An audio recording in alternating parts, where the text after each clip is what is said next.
ಬಾಹ್ಯಾಕಾಶವು ಸಂಪೂರ್ಣವಾಗಿ ಖಾಲಿಯಾಗಿಲ್ಲ. ಅನಿಲ, ಧೂಳು ಮತ್ತು ವಿಕಿರಣ ಸೇರಿದಂತೆ ಕಣಗಳ ಕಡಿಮೆ ಸಾಂದ್ರತೆಯನ್ನು ಹೊಂದಿರುತ್ತದೆ. ಬ್ರಹ್ಮಾಂಡವು ವಿಶಾಲವಾಗಿದೆ. ಸುಮಾರು 93 ಶತಕೋಟಿ ಬೆಳಕಿನ ವರ್ಷಗಳ ವ್ಯಾಸವನ್ನು ಹೊಂದಿದೆ ಎಂದು ಅಂದಾಜಿಸಲಾಗಿದೆ. ವಿಶ್ವದಲ್ಲಿ ಹೇರಳವಾಗಿರುವ ಅಂಶಗಳೆಂದರೆ ಹೈಡ್ರೋಜನ್ ಮತ್ತು ಹೀಲಿಯಂ.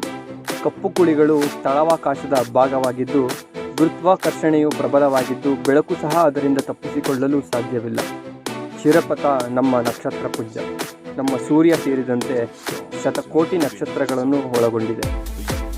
ಬ್ರಹ್ಮಾಂಡವು ವಿಸ್ತರಿಸುತ್ತಿದೆ. ಕಾಲಾಂತರಗಳಲ್ಲಿ ಗ್ಯಾಲಕ್ಸಿಗಳು ಪರಸ್ಪರ ದೂರ ಹೋಗುತ್ತವೆ.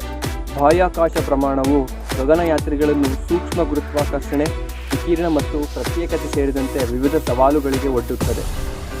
ಎಕ್ಸೋಪ್ಲಾನೆಟ್ಗಳು ನಮ್ಮ ಸೌರವ್ಯೂಹದ ಹೊರಗಿನ ಗ್ರಹಗಳಾಗಿವೆ ಮತ್ತು ಹೆಚ್ಚುತ್ತಿರುವ ದರದಲ್ಲಿ ಕಂಡುಹಿಡಿಯಲಾಗುತ್ತದೆ.